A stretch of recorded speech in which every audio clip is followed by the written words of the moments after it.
Hiking has always been my happy place. I feel like I can be my true self and just enjoy the outdoors. There's a large national forest close to where I live that I would go to whenever I had the free time. I practically knew the forest like the back of my hand. However, one of my hiking buddies told me about a new trail that he had found and gave me its location. We decided to explore the new trail together. However, at the last minute, he had to bail out. I had hiked this forest hundreds of times by myself, and going alone was nothing new to me. After a couple hours of hiking, I came across a beautiful waterfall.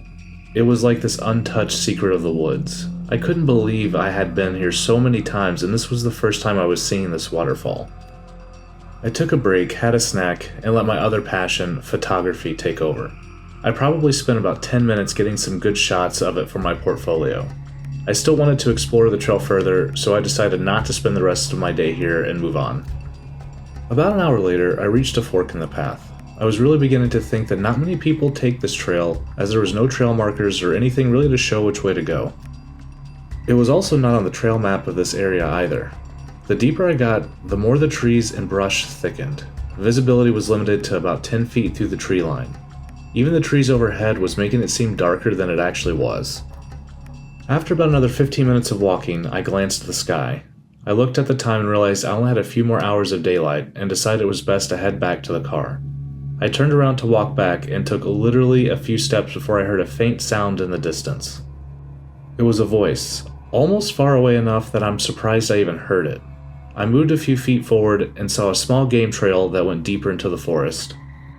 I pulled out my camera and started snapping photos of the trail.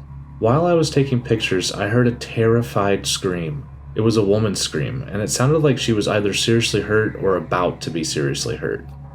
I only heard the scream once, then it fell silent. I yelled out asking if someone needed help. It definitely came from the way that the game trail was leading to. Knowing that this may end up being one of the stupidest decisions I've ever made, I decided to follow the game trail. I only walked about 300 feet or so when I came into a clearing. As I walked in, I saw there were 2 tents set up and the remains of a campfire. I was immediately relieved, as I was guessing the screaming must have come from these campers and they were just messing around. However, my relief immediately turned into horror as I got closer to the tents. The tents were slashed, the camping gear scattered everywhere. It looked like a massive animal had attacked the campsite. The only issue is that the largest animals that we have in the area are deer and coyotes, and I just couldn't see either one of them doing this. Then I noticed something even more bizarre. A large tree had been uprooted and slammed upside down into the ground. This was clearly not natural, and the strength it would have taken to do this is unimaginable. I ran all the way back to my car and didn't stop once. The second I reached my car, I called the police. They came, but by the time they got there it was completely dark. They sent me home, but first took my information and description of where the trail was. A few hours later, I got a call from the police asking me if I would be willing to show them where I found the campsite. I agreed, but I wouldn't go back out in the dark. They told me that was fine and to meet them out there first thing in the morning. The next morning, I was back in the parking lot. I honestly almost didn't show up, but if someone was hurt out there, I didn't want them to not be helped because of my fear. The walk back was so stressful. I was constantly looking over my shoulder, thinking something was going to jump out of the woods. I literally had a dozen police officers with me, and it still didn't help. Finally, I found the game trail and led them back. When we got to the clearing, I saw something I was not expecting. The campsite was gone. The tents, the gear, even the upside-down tree. Everything had vanished. Only the fire pit remained, a circle of ash and stones. There was also a hole in the ground where that upside-down tree was. The police told me they would be in contact if they found anything or had any other questions. I never heard from them again. Part of me thinks they thought I was lying. I felt so stupid thinking back on why I just didn't take pictures of the area while I was there. I just was so terrified it didn't even cross my mind. What terrifies me the most, however, is the thought of if the campsite was gone so quickly, whoever or whatever did it must have known I was there. They moved everything to cover their tracks. They probably were watching me that day.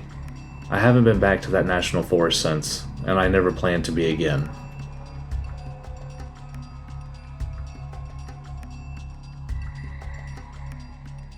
The Olympic National Forest has been on our bucket list for years.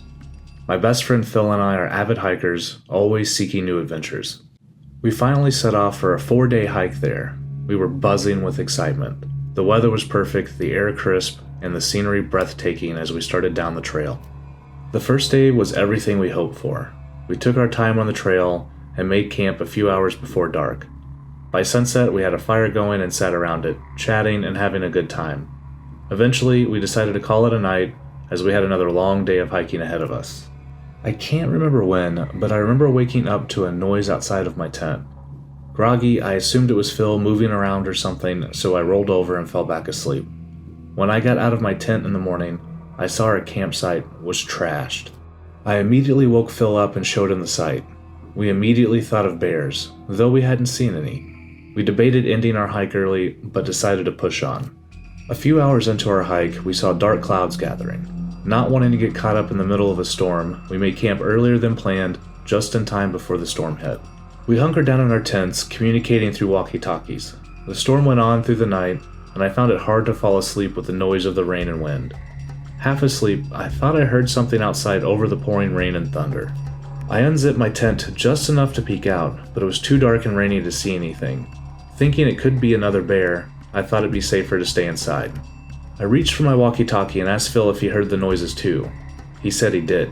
We decided to stay quiet and wait it out. The noises eventually stopped, and I fell asleep. When I woke up, I immediately remembered the events from last night. I threw on my boots and hopped outside. The ground was soaked, and my boots sunk into the mud as I walked around. Once again, things from our campsite had been destroyed. I know you might think that it could have been from the storm, but it was clear something intentionally went through our things. I yelled out for Phil, and he came out of his tent moments later. We looked around together, assessing the damage, and then we saw it. A large footprint right outside of my tent. However, this just wasn't any footprint. This footprint easily was 3 times the size of my own foot. Then, Phil pointed at something. It wasn't just one footprint. It was a set of tracks leading from the forest into our campsite and out again. The look we gave each other was enough to know our hiking trip was over. We quickly got our gear up and booked it back down the trail towards our car. By sunset, we were back at the parking lot, exhausted and unnerved. On the drive home, we couldn't stop talking about the footprints. They were too big to belong to a human and too oddly shaped to be a bear's. We never found out what made those prints, but one thing was certain: something strange is in the Olympic National Forest. And whatever it was, it had been watching us and coming into our camp. We still don't know if it meant harm or was just curious. Either way, I'm glad we didn't get to find out.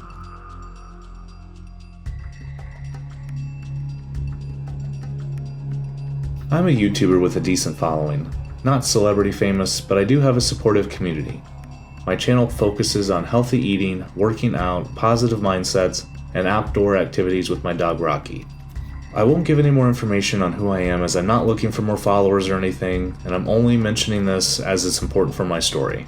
Most of my followers are amazing people who encourage each other. Their support keeps me going. However, I learned the hard way that not everyone wants the best for you.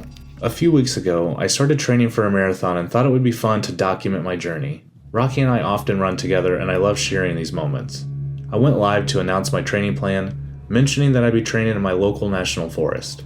The next day, Rocky and I started our training. The weather was perfect, and the forest was beautiful.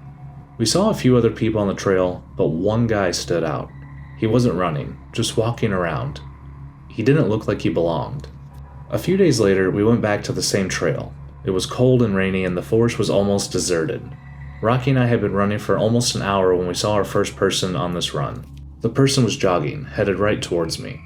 It wasn't until we were close that I realized it was the same guy from the first day I ran this trail. Our eyes met as we passed, and Rocky let out a pretty vicious growl. This is absolutely not something Rocky does. He is friendly to everyone. I pulled him along and kept running, but I couldn't shake that feeling of something wasn't right. A few minutes later, I finally got the courage to stop and look behind me, but we were alone. I stopped running and breathed the biggest sigh of relief. I was just being paranoid for no reason. I turned around and started jogging to the parking lot, ready to call it a day. About half an hour later, we were back in the parking lot. I slowed down and walked the rest of the way to my car. As we got a few feet away from my car, Rocky started growling again. I looked around and saw no one. It was like he was literally growling at the car. I laughed and told him to stop being such a big baby. I opened the passenger door to my car to let Rocky jump in like he always does, but he didn't. He refused to get in, still growling and barking. Confused, I tried to pull him into the car, I just happened to briefly glance to the back seat, and that's when I saw him. It was the man from the trail. Terrified, I pretended not to see him. I said out loud, "Oh, you must need to pee before we leave," to Rocky as we walked away. I pretended to walk Rocky around the parking lot, trying not to draw suspicion to myself. I called the police, who arrived within minutes. As soon as they pulled in, I immediately ran to them and pointed at my car. The guy didn't even try to run. He calmly exited my car and put his hands in the air. It turns out he had been following me on social media and knew I would be there. He claimed he only wanted to talk to me and get my autograph, but I don't believe that for a second. This experience shook me to my core. If it wasn't for Rocky, I don't know what would have happened to me. It made me realize the dangers of sharing too much online. Please, be careful about revealing your location and personal details on social media. You never know who you're giving your information to.